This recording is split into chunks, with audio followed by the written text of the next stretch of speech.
요즘 우리가 미국이나 아프리카나 유럽, 세계 어느 지역에서도 무슨 사건이 생기면 그날로 우리가 뉴스를 들을 수가 있습니다. 그런 세상이 됐어요. 이건 인공위성 때문에 그렇습니다. 인공위성. 인공위성 한번 붙여주세요. 이제 이게 일기예보로단가 통신, GPS는 어디에 우리가 위치하고 있다는 걸 알려주는 거예요. 그래서 내비게이션도 가능한 거죠. GIS, 지리 정보 시스템 이런 걸 통해서 우리가 모든 정보를 얻고 있어요. 그리고 북한에서 미사일 동향을 미국이 다 깨뚫고 있다시피 하는 것도 첩보위성이라고 하는 위성이 떨어져 있어서 그렇습니다. 위성엔 또 여러 가지가 있어요. 다목적용도 있지만 첩보용도 있고 일기예보 같은 거를 특별히 하기 위해서 이렇게 여러 가지 위성이 떠 있습니다. 그래서 우리나라도 여러 가지가 있어요. 설명해 보면 우리 보면 그 내용을 한번 비춰주세요. 내용을.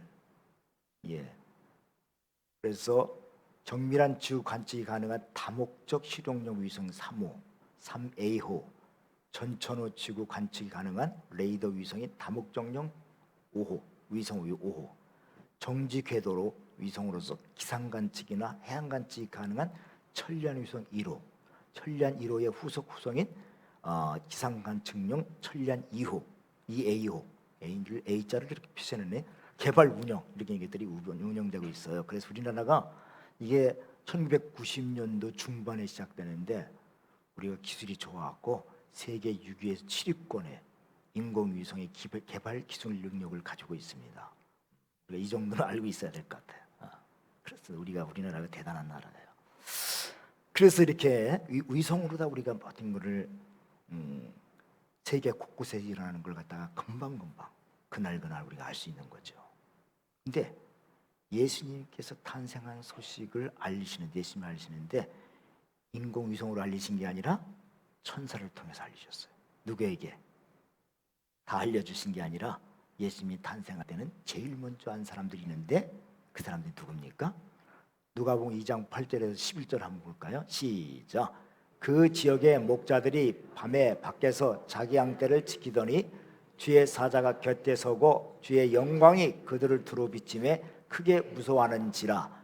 천사가 이르되 무서워하지 말라. 보라, 내가 온 백성에게 미칠 큰 기쁨의 좋은 소식을 너에게 전하노라. 오늘 다윗의 동네에 너희를 위하여 구주가 나셨으니 곧 그리스도 주시니라. 아멘. 하나님께서 하나님의 아들을 이 땅에 보내시는데 그 소식을 누구한테 제일 먼저 가르쳐 주시느냐? 들판에서 양을 지키는 목자들이에요. 그 당시에 이스라엘 나라는 유명한 사람들이 많았어요.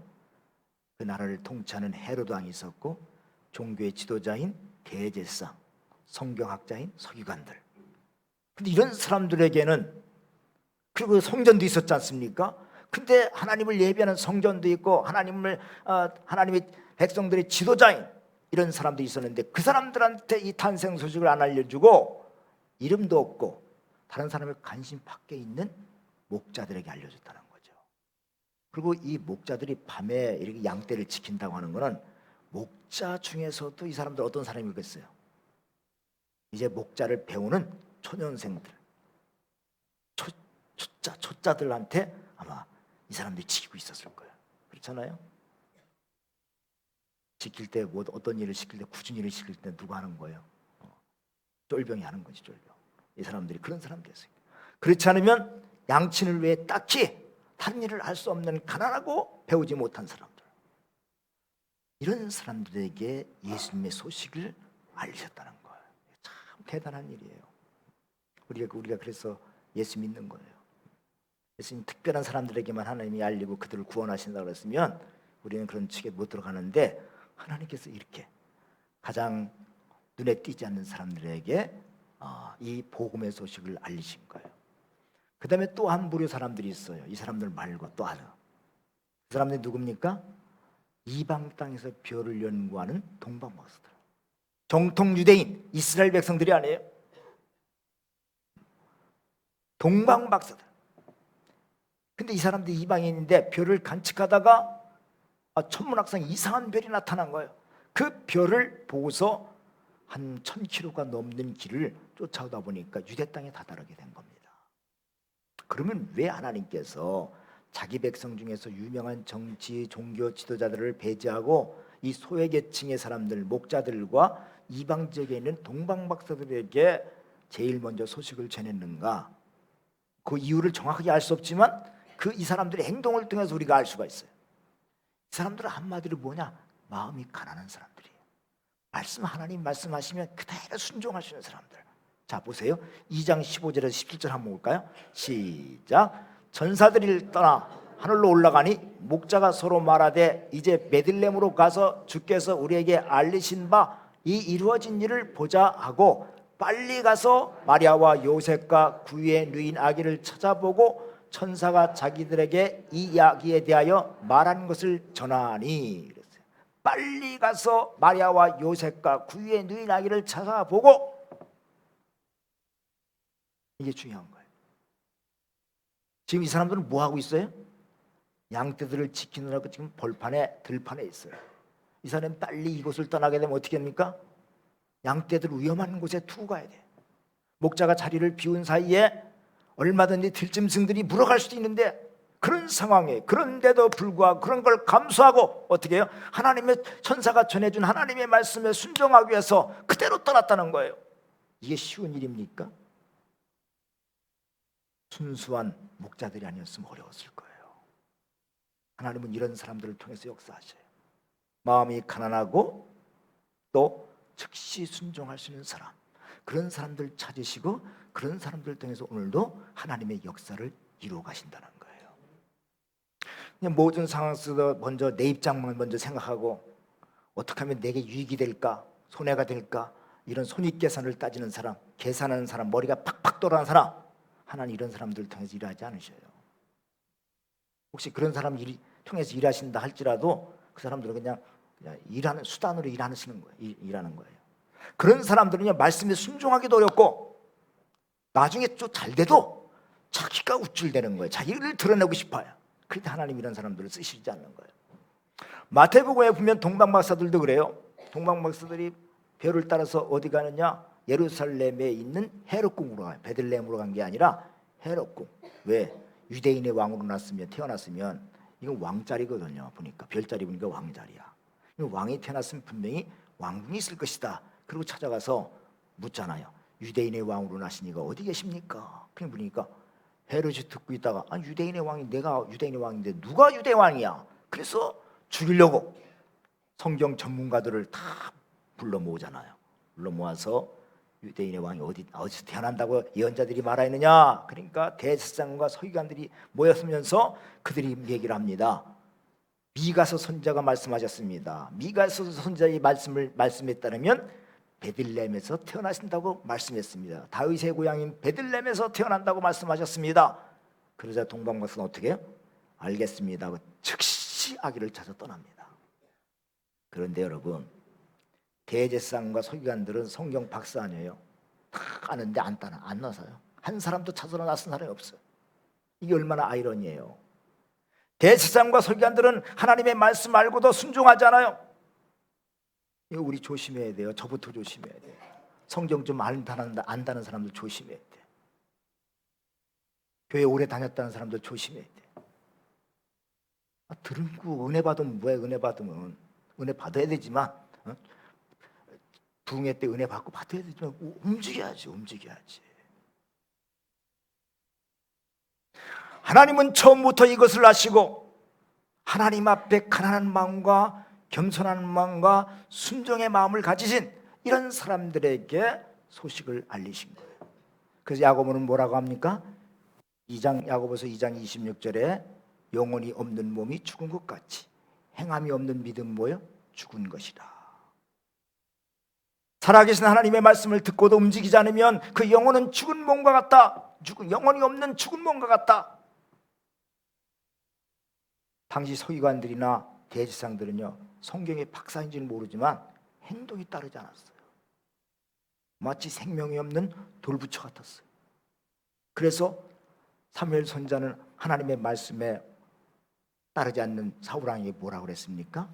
순종이 제사보다 낫고 듣는 것이 순양의 기름보다 낫다.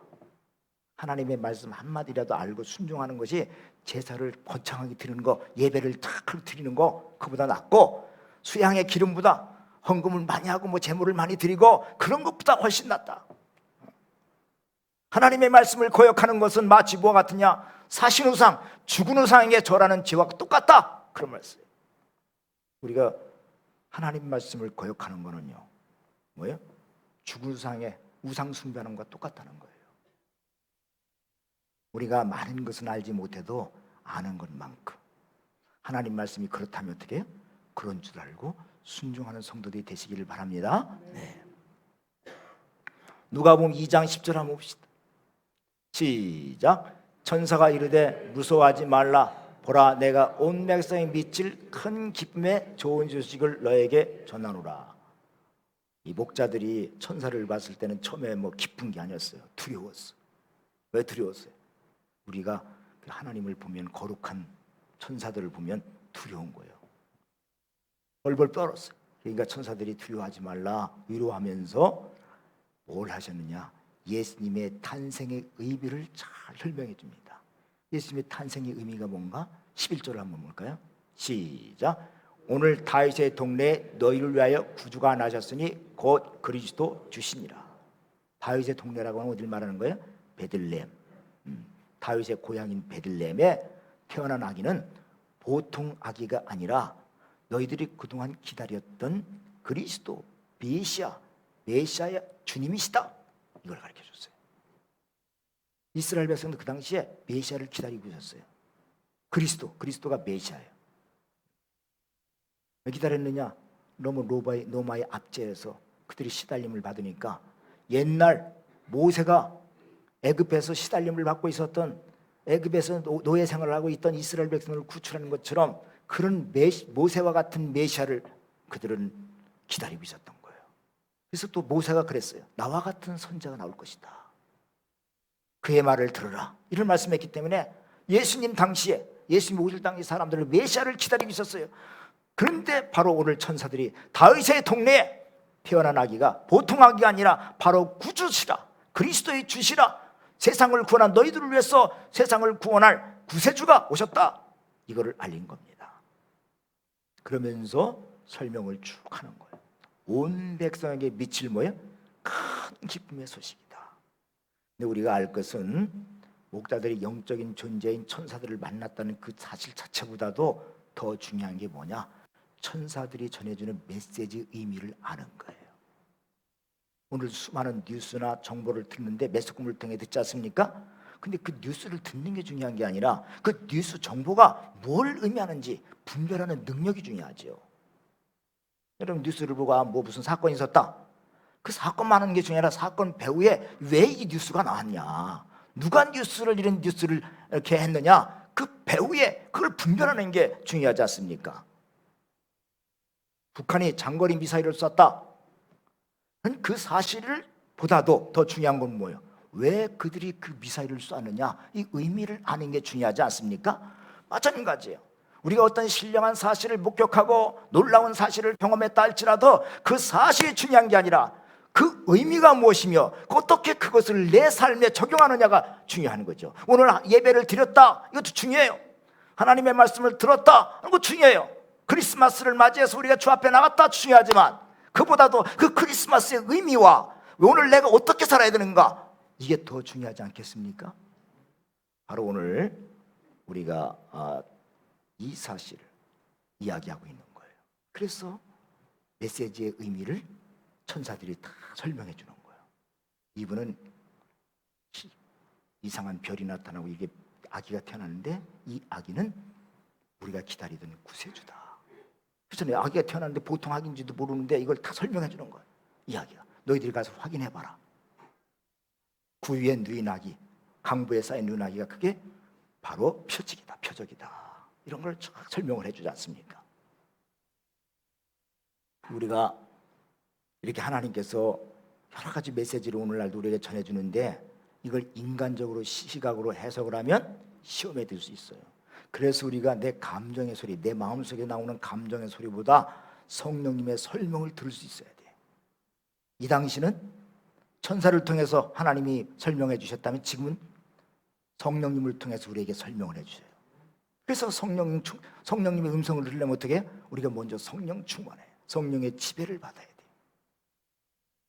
자, 2장 11절을 다시 보여주십시오. 2장 11절.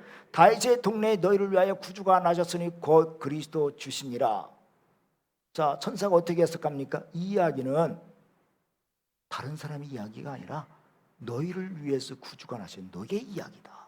너희를 위한 이야기다. 크리스마스는 누구에게요?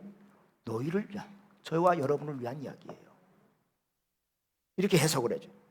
아기 예수의 탄생 메시지는 남의 얘기가 아니다. 바로 너에게 주시는 말씀이다. 너희를 위해서 주시는 말씀이다. 너희를 위해서 구주가 났다는 거다. 너를 위해서.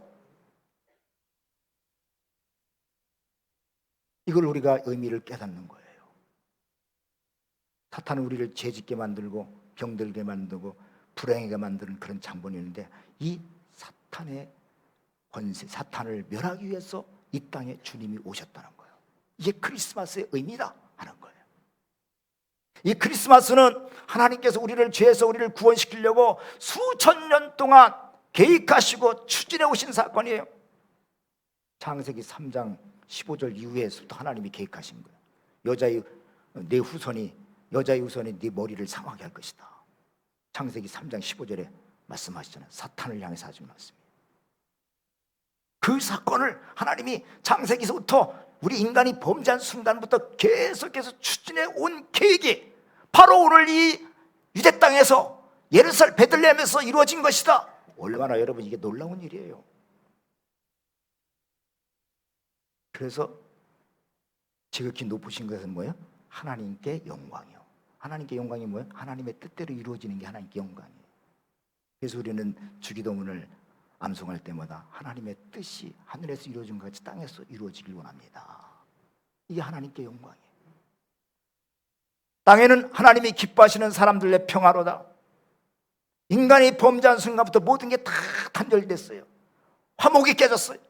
근데 예수님께서 오심으로 말미암아 이제 하나님과 단절된 것이 회복되는 길이 열리게 된 거예요. 서로 인간끼리 서로 나눠진 것들이 회복되는 그런 길이 열리게 된 거예요. 그래서 기뻐하시는 사람들의 평화라 얘기한 거예요. 하나님이 예수님의 탄생에 대해서 구체적으로 약속하신 것이 있는데, 그건 2000년 전, 예수님 오시기 전 2000년 전에 아브라함하고 약속합니다. 아브라함, 너와 네 후손이 모든 민족의 복의 근원이 되리라, 그런 말씀했어요. 이 복의 근원이 된다는 얘기, 우리 자꾸 물질적인 해석으로만 하냐는데, 복의 근원은 누구냐? 바로 예수님의 탄생이에요. 아브라함의 후손을 통해서 이 약속의 자손이 태어난다. 그리고 그 너희는, 이스라엘 백성들은 모든 민족에게 구주 예수님을 전하는 그런 복된 백성이 될 것이다. 이거를 아브라함하고 약속한 거예요. 하나님은 그 약속을 이루기 위해서 2000년 동안 수많은 선지자들을 파송하시고 사건들을 보여해 주시고, 그런데 그것이 마침내 오늘 그것이 성취됐다는 거예요. 근데 이 놀라운 소식을 누가 먼저 들은 거예요? 목자들. 이 목자들은 복받은 사람이죠. 근데 그 복받은 사람이 누구예요? 오늘 우리란 말이에요. 오늘 우리가 크리스마스의 의미를 아는 사람은 이 복받은 사람이, 이 뜻을, 이 복의 주인공이신 예수님을 내 마음속에 모시게 될 때 비로소 우리 속에 있는 죄가 퇴장됩니다. 우리의 무능력이 능력이 되는 거예요. 이 능력 많으신 주님, 하나님의 아들 예수님을 우리 마음속에 주인공으로 모시고 그리고 왕으로 모실 때 우리의 연약함을 극복할 수 있는 거예요. 부모님들은 아기가 태어나면 어떤 기대를 갖습니까? 이 아기를 보면서, 아기를 보면서 꿈을 갖습니다. 잘 키워야지, 기도로 키워야지, 하나님의 축복의 자녀로 키워야지, 건강하게 키워야지, 잘 교육도 잘 시켜야지, 그런 꿈을 갖습니다. 근데 하나님은 예수님이 탄생했을 때 예수님을 보면서, 어린 아기를 보면서 어떤 꿈을 꾸셨을까요? 하나님은 우리 자녀들에게 갖는 그런 소박한 꿈이 아니라 십자가에 죽으실 예수님에 대한 꿈을 꾸셨다는 거예요. 앞으로 이 아이가 모든 사람의 죄를 짊어지고 십자가에서 죽어야 될 텐데, 그리고 이 세상 사람들을 구원해야 될 텐데, 이게 아버지 꿈이었어요. 아기 예수님을 보시는 하나님은 저와 여러분을 생각했다는 거예요. 저와 여러분을 구원할 꿈, 아들을 희생시키면서까지도 그런 구원의 꿈을 꾸셨다는 거. 이게 뭐예요? 한량없는 하나님의 사랑이죠. 이거를 지금 크리스마스의 의미를 설명하고 있는 거예요. 천사들이 누가복음 2장 11절 다시 보세요. 오늘 다윗의 동네에 너희를 위하여 구주가 나셨으니 곧 그리스도 주시니라. 이 소식을 우리가 지금 뭐 천사들을 통해서 제일 처음에 목자들이 들었지만 지금 크리스마스를 맞이할 때마다 이 소식을 들어요. 우리가 하나님 우리에게 이런 메시지를 들려주죠.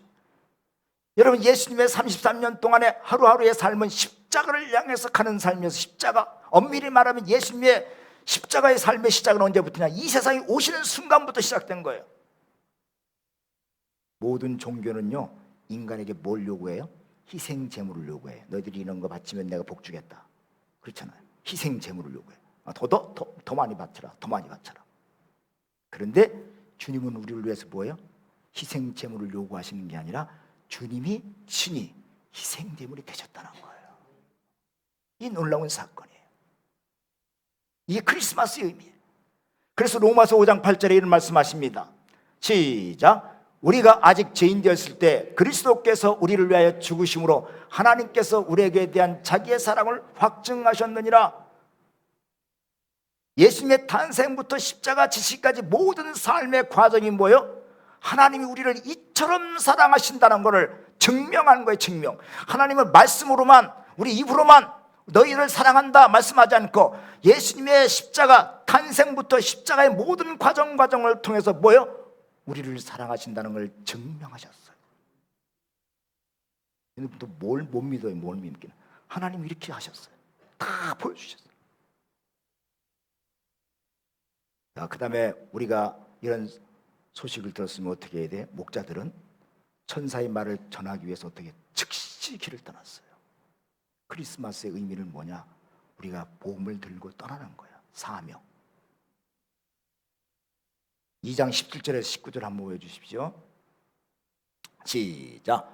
보고 천사가 자기들에게 이 아기에 대하여 말한 것을 전하니 듣는 자가 다 목자들이 그들에게 말하는 것을 놀라게 여기되.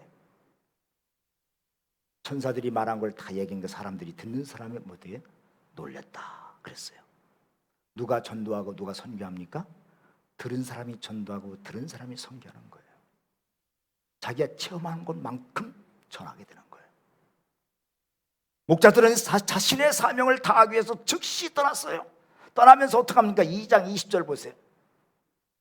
시작. 목자들은 자기에게 이르던 바와 같이 듣고 본 그 모든 것으로 인하여 하나님께 영광을 돌리고 찬송하며 돌아가니라. 목자들은 천사들이 말한 대로 시킨 대로 그대로 가서 예수님 나신 소식을 이야기하고 어떻게 했다 그랬어요? 그 사명을 감당하고 다시 돌아가면서 하나님께 영광을 돌리고 찬송하며 자기들이 있는 곳으로 들어갔어요. 양떼를 지키는 그곳으로 들어갔다는 거예요. 우리가 우리의 사명을 다 하고 모든 영광을 하나님께 돌리면요, 그것을 우리가 만족해야 돼. 그리고 그게 될 때 우리 만족할 때 찬양이 나와요. 지금 목자들이 돌아가야 될 들판은 어떤 곳이야? 양떼를 지키며 또 삶을 살아가야 되는 고달픈 현장이에요. 예수님 만났다고 해서 무슨 크게 이 사람 복 받은 거 없어요? 부자가 됐다든가 뭐 그런 거 없어요. 근데 지금 또 다시 이 소식을 전하고 사명을 감당하고 돌아가는 이들은 어디예요? 돌아가는 고달픈 현장이야. 그런데 예수님을 만나고 나서는 틀린 거예요. 똑같은 고달픈 현장이지만 달라. 그들에게는 기쁨이 있어요. 그전에는 기쁨이 없었는데 이거 우리 내 신세 이게 뭐냐 이거 양치기 하다가 죽어야 되는 이 신세. 그런데 예수님을 만나고 예수님을 전하고 사명을 감당하고 돌아가는 이들에게는 뭐가 찬송이 넘쳤다는 거예요. 여러분, 우리가 예수님의 탄생의 소식을 듣고 그것을 전하고 사명을 감당할 때 기쁨의 찬송이 나오는 거예요. 현실을 극복할 수 있는 믿음이 생깁니다. 여러분, 우리도 우리의 현실이 얼마나 힘들고 어려워요. 당장 지금 교회 바깥으로 나가면 뭡니까? 녹록지 않은 현실이 우리를 기다리고 있어요. 우리의 삶의 현상은 많은 스트레스를 받는 현장이야. 병마와 싸워야 되는 현장이야. 경쟁과 유혹과 위험이 도사리고 있는 현장이야. 이걸 어떻게 극복합니까? 내 마음속에 왕 되신 예수님을 내 마음속에 모시고 그분과 함께 더불어 살아갈 때 극복할 수 있는 힘이 생기는 거예요. 내 입에서 찬송이 나오는 거예요. 그러면서 현실을 극복할 수 있는 힘이 생기는 거예요. 예수님이 다 하셨어요. 그래서 예수님은 마지막으로 뭐라 하세요? 담대하라! 너희가 세상에서 환난을 당하라! 내가 세상을 이겼노라! 우리 인생살이가 그렇게 만만찮아요. 환난을 당한다고 말씀하셨어요. 너희가 환난을 당하라. 내가 세상을 이겼노라. 세상을 이기신 주님이 우리 안에 계시다는 거예요.